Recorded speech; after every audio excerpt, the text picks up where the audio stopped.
Welcome to Episode 6, The Formidable Eunuchs, or Transgenders in the Annals of Humanity. The twilight period of the Ming Dynasty was one of stifling corruption, a genius empire gradually rotting from the inside out. To comprehend the complete crumbling of this magnificent epoch, we should look beyond the brilliant battlefields to observe the wretched, darker corners of the capital's gambling dens. That is where we discover the most horrific, totally corrupt eunuch in the long, blood-soaked history of China. He was not born into nobility or captured as a prisoner of war. He was born a commoner named Li Jin. He was an illiterate street thug who had an intense, debilitating addiction to gambling. With deep debts to vicious criminal gangs and facing a nearly guaranteed death in gutters, he made a horrible and desperate decision. To escape his creditors and secure a lifestyle of guaranteed food and shelter, he brutally castrated himself and offered his severed body as a servant to the imperial palace. He changed his name to Wei Zhongxian himself as he emerged from the filthy streets and made his way into the absolute capital of global power. I am Tsar, teaching to the common man about the past of the most powerful eunuchs or transgenders.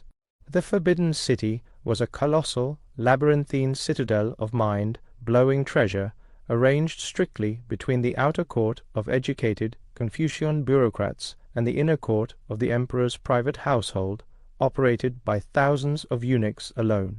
As Wei Zhongxian lacked the ability to read or write a word, aristocratic scholars considered him to be a harmless, pathetic illiterate, but as for his lack of an education, he more than made up for it with pure, sociopathic cunning and a remarkable instinct for manipulation of human beings. He learned at an early age in the inner court that power did not flow by degrees or blood.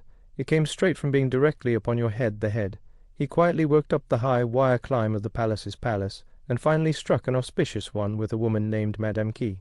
She was the hard-nosed wet nurse of the young prince, who would soon inherit the whole empire.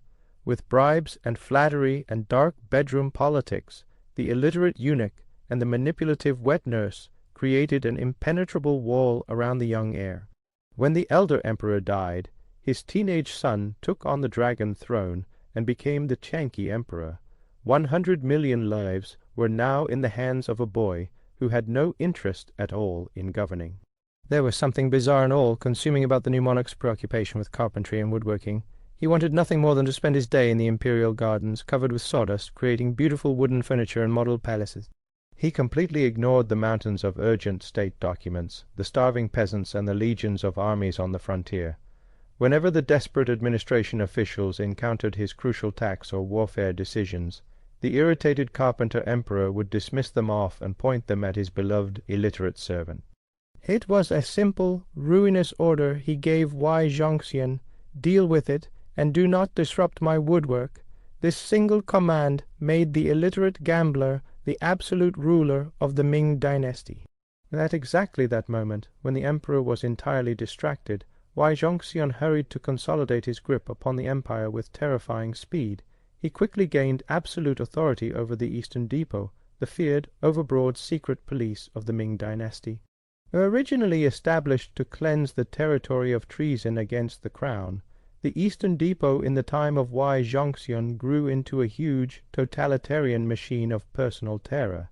He subjected the capital, the provinces, and even the homes of the nobility to tens of thousands of cold-blooded spies. One whispered complaint about the eunuch in a tavern would see a whole family get dragged after dark, never seen again. The torture chambers under the capital ran constantly, using horrific procedures such as flaying, crushing bones, and the infamous death by 1,000 cuts to compel anyone who spoke up to tell him a lie. He purged all capable generals and honest officials from the royal court, and installed an army of pathetic sycophants utterly devoted to the eunuch's treasure, but a courageous group of right, ethical Confucian scholars, the Donglin Academy, refused to submit to the illiterate tyrant. They were the final breath of Ming integrity. These scholars wrote brave, scorching petitions to the Carpenter Emperor, cataloguing the eunuch's staggering corruption of the economy, his awful tortures, and his manifest usurpation of the throne. but the petitions never made it to the emperor's hands. They were intercepted by the Eastern Depot. Wei Zhongxian's revenge on the Donglin scholars was apocalyptic, so he didn't merely fire them. He tried to shatter their bodies and erase their legacy. In this way, he blamed the movement leaders, historically known as the Six Heroes, for widespread embezzlement. They were yanked into the secret police dungeons, stripped of their flesh and beaten to splinter their bones. After they still refused to confess to the false charges, they were savagely killed in their cells. The eunuch then commanded the total devastation of all the Donglin academies, burning their books and forbidding their teachings throughout the empire. In absolute darkness, darkness descended upon the Chinese government. Once the last remnants of opposition were destroyed, Wei Zhongxian reached a megalomaniacal power never seen before in mankind. He was no longer merely a grand secretariat. He demanded to be worshipped as the living god. He compelled the imperial court to bestow on him the official title of a lord of 9,000 years. In calling the emperor the lord of 10,000 years, Wei Zhongxian was boldly asserting that he was only a breath away from assuming the title of son of heaven himself. In the starving, collapsing empire, local governors clung fast to trying to win his approbation, spending public funds to establish huge, opulent temples for the living eunuch. There were statues of that gambler on altars, and officials had to kneel and kowtow to his golden likeness. As the frontier armies froze and starved, and peasant insurrections spread across the countryside, Wei Zhongxian amassed a personal fortune that rivaled the imperial treasury itself. But the absolute power of a tyrant is essentially weak, anchored only to the beating heart of the leader he plays. The Carpenter Emperor, weakened by mysterious illnesses and then a peculiar boating accident, died suddenly at the age of just 21. He no longer had any surviving sons, so the throne passed to his younger brother, the Tianqi Emperor. Wei Zhongxian was not panicking. He had already manipulated one brother, and he was determined to manipulate another. When the boy Tianqi Emperor arrived at the Forbidden City, the eunuch immediately put his ordinary style to best use. He gave the new emperor lovely concubines, his money, and the complete compliance of the Eastern Depot, and he expected the boy to sink into a life of lazy consumption. It was a fatal miscalculation by a man blinded by his own invincibility. The Tianqi Emperor was not a carpenter, and he certainly was neither a wise man nor a fool. He had quietly watched the eunuch torture the loyal ministers and rot the empire from the inside out. The young emperor calmly turned down the concubines, turned away the gifts, and isolated himself, trusting no one. For weeks the new emperor played a horrifying game of psychological chess, gradually dismantling the eunuch's fidelity in the military and the bureaucracy without directly attacking him. Wei Zhongxian watched as his web of spies and sycophants suddenly abandoned him in a succession of moments of horror, comprehending that the young son of heaven was preparing the executioner's blade. When the imperial decree finally landed, it was so devastating.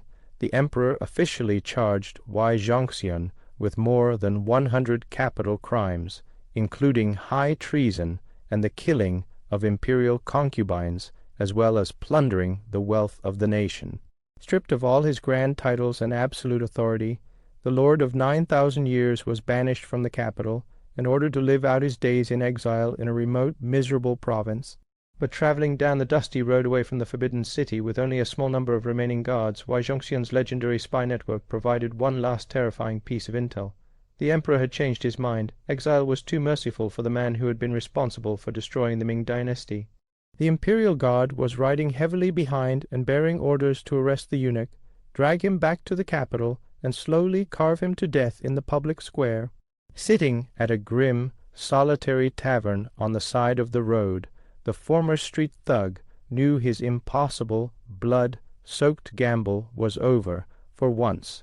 He had precise, terrifying knowledge of the exact, horrifying tortures that lay right in front of him, because he had built those torture chambers himself. Refusing the satisfaction the new emperor would achieve from his agonized screams, Wei Zhongxian tied a silk rope to the rafters of his inn-room and hanged himself in the dark. But the emperor's vengeance could not be extinguished through mere death. The imperial guards who found his cold body continued to perform their orders. The corpse of the most powerful eunuch in history was cut to pieces for the public, his decaying head hung on a pike in his hometown as a warning to all, and his gigantic, stolen estates were confiscated. But the point of death was far too late for him. He caused irreparable, catastrophic damage to the state.